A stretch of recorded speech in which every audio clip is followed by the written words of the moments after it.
Welcome to this video on parenting inside the womb.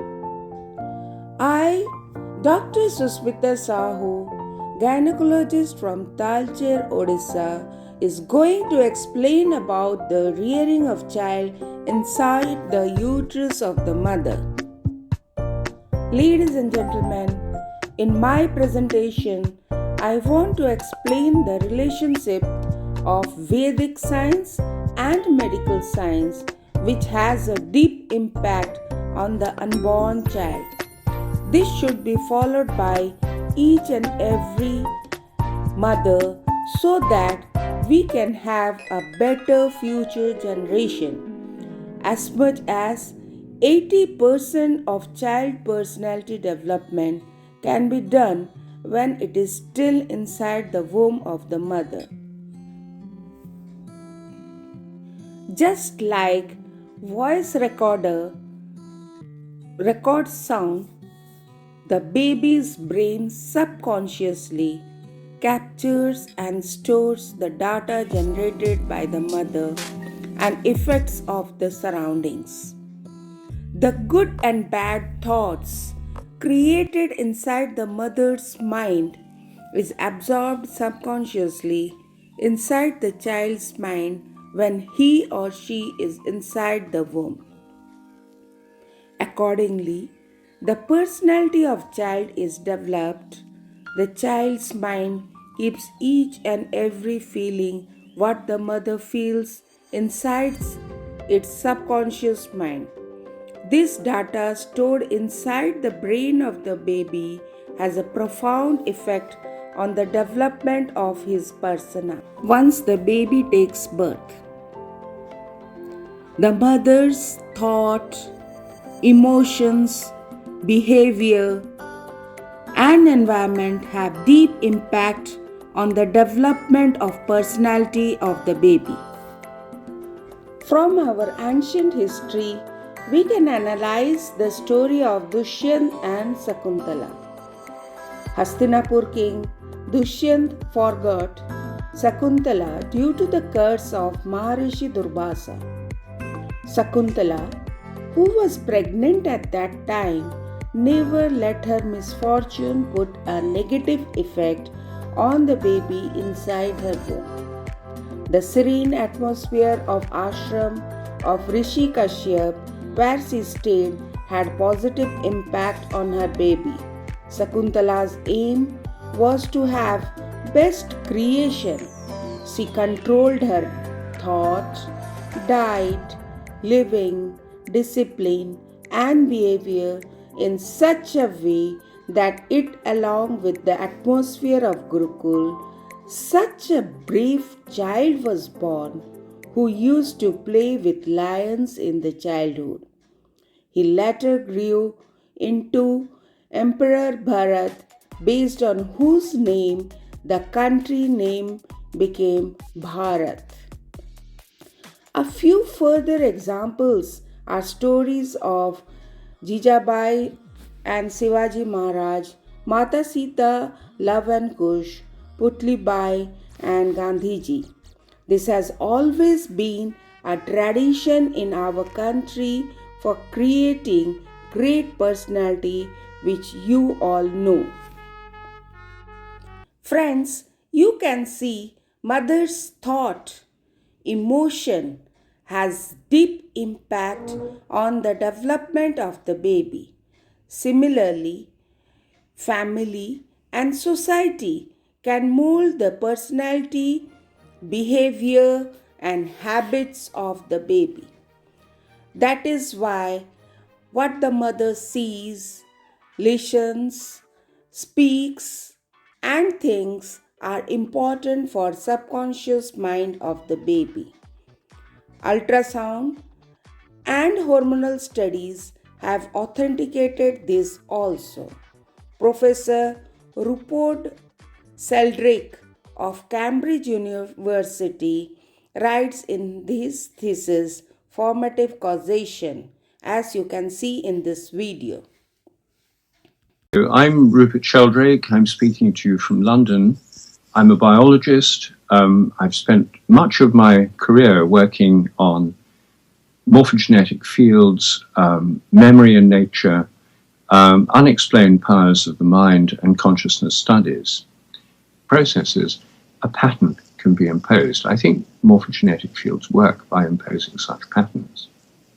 I go into more detail about this in my book, Morphic Resonance, in Britain called A New Science of Life. I think human social groups have fields as well. Families, societies, football teams. We're all part of these larger fields of organization, cultures. And I think cultural inheritance depends on morphic resonance. All this creates the personality of the baby. About 80% of baby's development occurs inside the womb. Alan Weber Libby has also explained in her book The Favorite Child. The Favorite Child is the first book on favoritism that I am aware that has ever been written. I think this book will appeal to everybody because everybody knows what it feels like to be favored and chosen. Dr. Catherine Monk, a clinical psychologist from Columbia University, has explained it. Let me just say that it is an advantage to have the ability to be prepared for a dangerous world. But what we think from an evolutionary perspective is, why would it be that maternal emotion experience is communicated to the fetus in utero? Why would that be conserved over, thousands of years?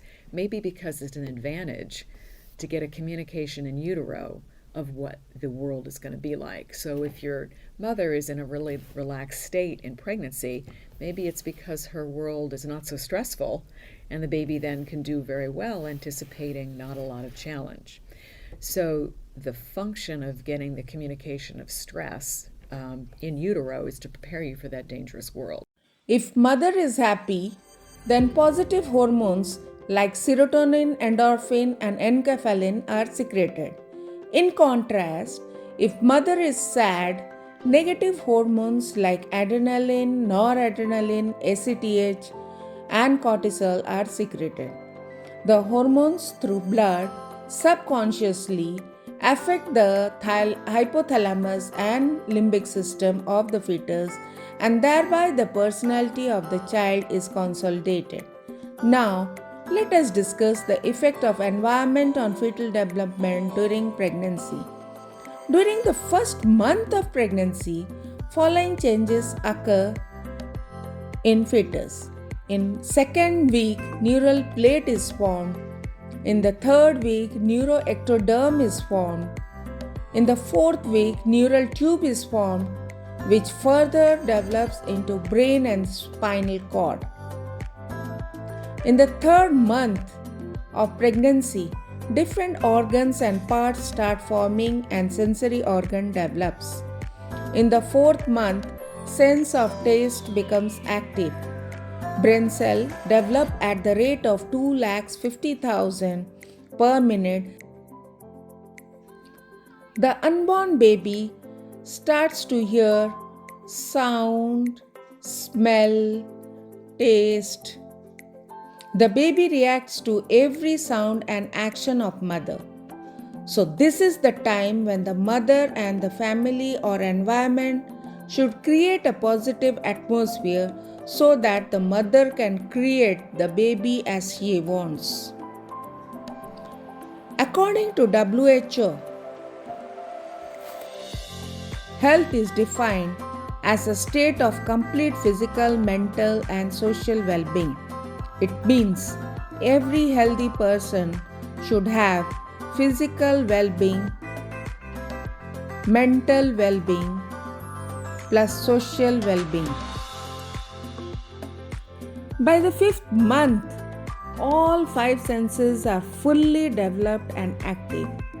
The unborn baby recognizes the sound and can react to it. During this period, it is scientifically proven that the music that mother listens is recognized by the baby after its birth.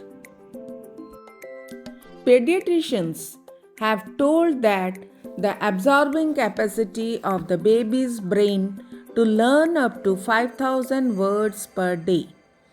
In this regard, the role of father, brother, sister, and all family members is very important. They should talk to the baby regularly. During this period, mothers should spend at least 4 hours every day for positive discussion, soothing music, satsang, and story of great personality. During 6th month, brain cells form at the rate of 5 lakh per minute and synapses occurs at the rate of 1.8 lakh per second. Emotional centers are formed. Unborn baby starts recognizing love, joy, sadness, tension, etc. The baby starts to feel the pain of the mother as well. Now, let us see how the mother being sad or happy affects the child.